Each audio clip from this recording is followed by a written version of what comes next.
In 1760, a French astronomer left home to do one thing: watch a planet cross the face of the Sun.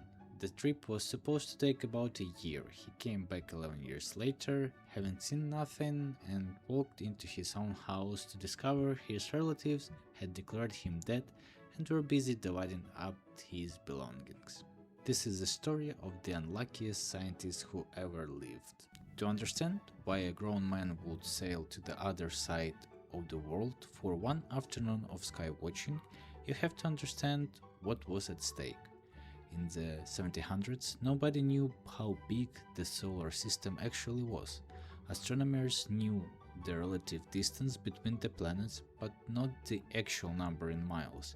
They were missing one measurement that scaled everything else. And there was exactly one way to get it. When Venus passes directly between Earth and the Sun, you can time how long it takes to cross, and if enough people time it from different points on Earth, you can triangulate the distance to the Sun. The catch: this alignment happens twice, 8 years apart, and then not again for over a century. Miss a window and you wait 105 years for the next one. So in 1761, astronomers scattered across the globe. One of them was Guillaume Le Gentil. Le Gentil's destination was Pondicherry, a French outpost in India. He set sail in March 1761 with months to spare and got plenty of time. Then the weather turned, his ship was blown off course and spent weeks fighting bad winds.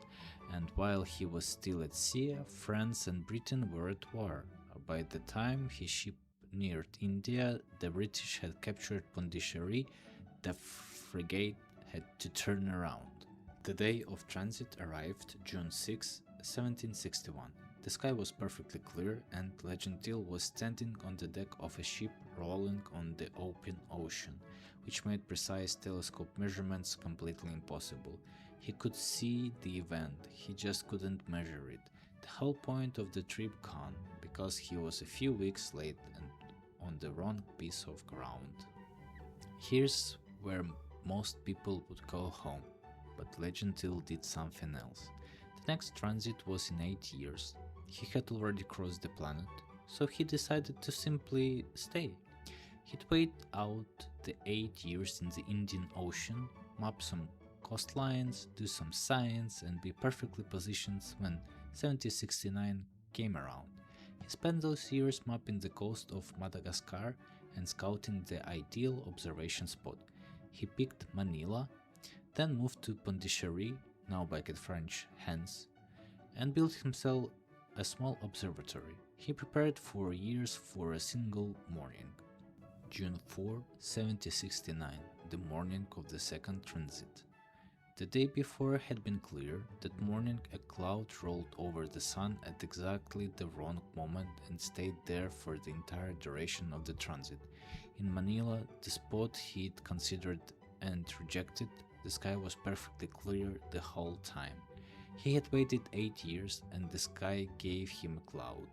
Le Gentil reportedly fell into something close to despair. He wrote that he was so disheartened he could barely pick up his pen to record what had happened. And then he had to go home, a journey that took over a year, complicated by dysentery and a hurricane that damaged his ship. He finally got back to Paris in 1771, 11 years after he'd left, and waiting for him was the final insult. He had been gone so long and word from him so unreliable that he'd been declared legally dead.